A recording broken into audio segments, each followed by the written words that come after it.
day everyone, my name is Kevin Garl P. Bautista from BSTF 2B. For this activity, I interviewed 3 individuals to know their opinions about the relevance of studying the life and works of Jose Rizal in the present time.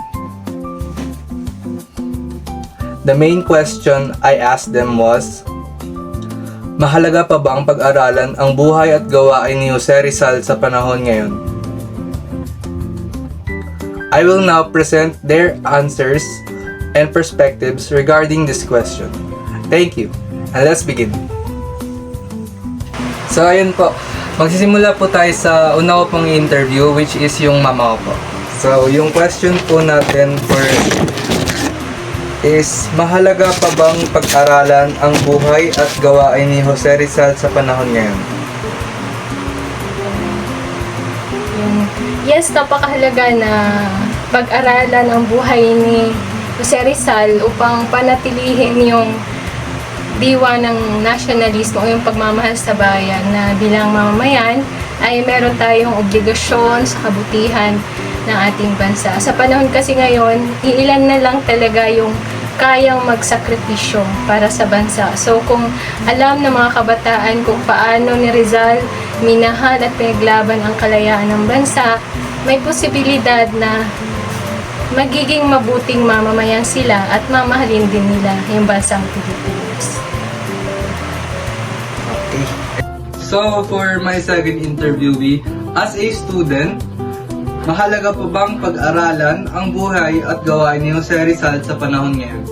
Yes, sobrang halaga, lalo na sa ngayong generation ng ating kabataan or mga estudyante, dahil masyado na silang focus sa kanilang mga social media.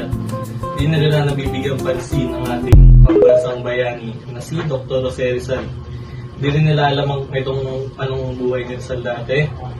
At hindi nila alam, or hindi naman nila lahat, pero hindi lahat ay alam ang takdang buhay ni Rizal.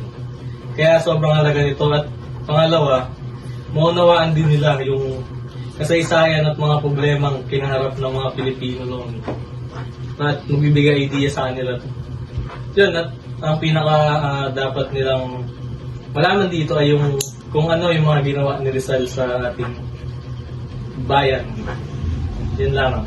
Salamat. So for my last and final interviewee, as a worker, ang question ko is, mahalaga pa bang pag-aralan ang buhay at gawain ni Jose Rizal sa panahon ngayon? Para sa akin, mahalaga siya kasi nakikita ko sa mga kabataan ngayon, madalas na silang may mga hawak na cellphone kaysa sa mga libro ni Jose Rizal. Kasi di nila nakikita yung mga ginawang kabutihan ni Rizal sa bansa natin.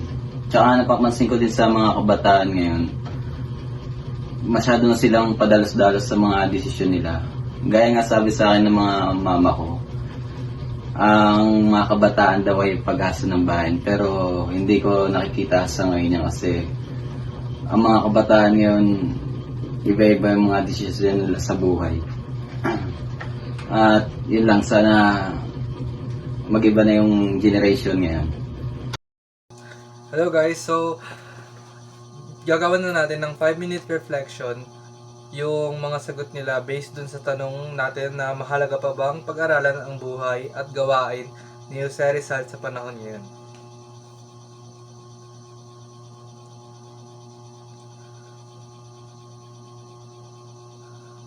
So for the last time, I'm Kevin Garl P. Bautista from BSTM 2B.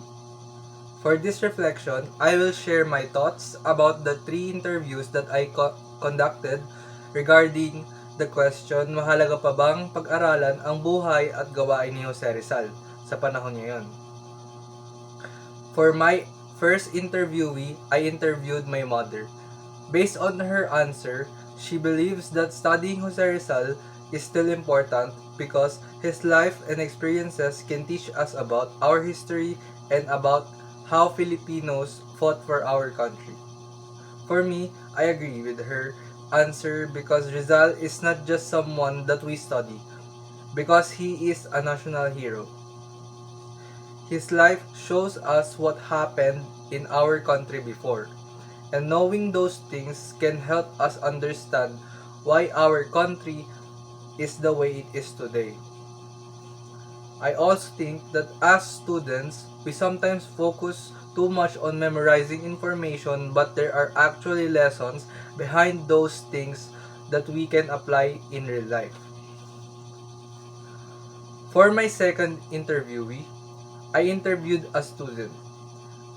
Their answer was also about the importance of learning from Rizal, especially for the younger generation.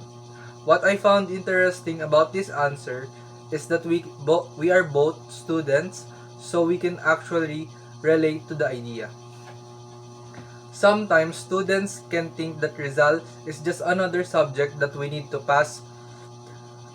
We memorize dates, names, and different events, and after the exam we might forget some of them. But when we look at Rizal's life more deeply, we can see that his values are still relevant. He used his education and knowledge to speak about the problems he saw in society.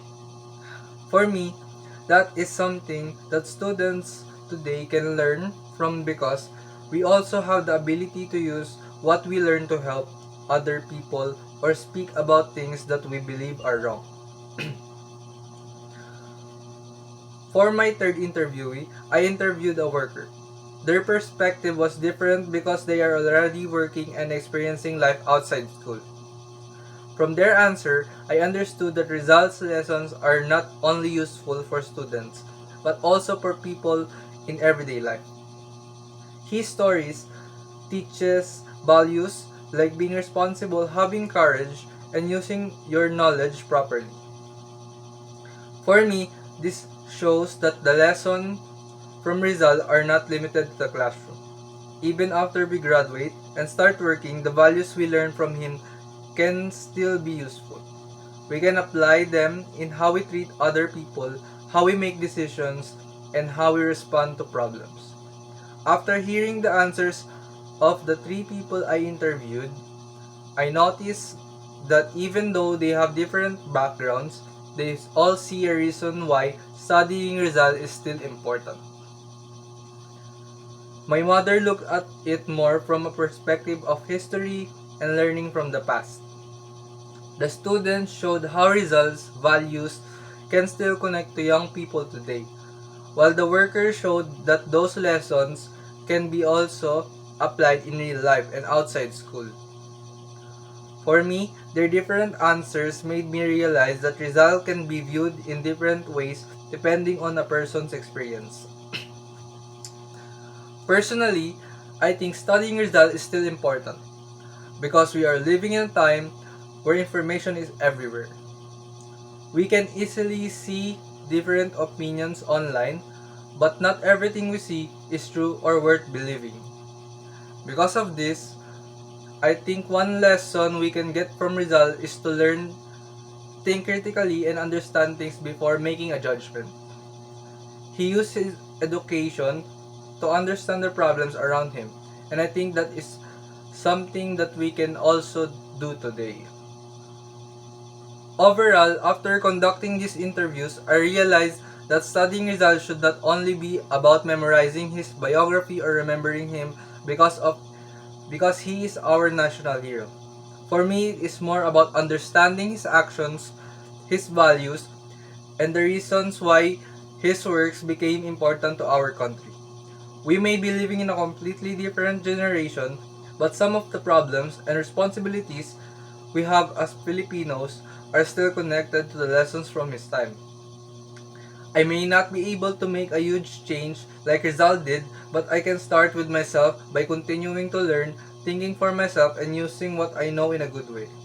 After hearing the perspectives of the interviewees, I can say that Rizal is still relevant today, not because we are simply required to study him, but because there are still lessons from his life that we can carry with us. That is my reflection on the three interviewees. Thank you for listening.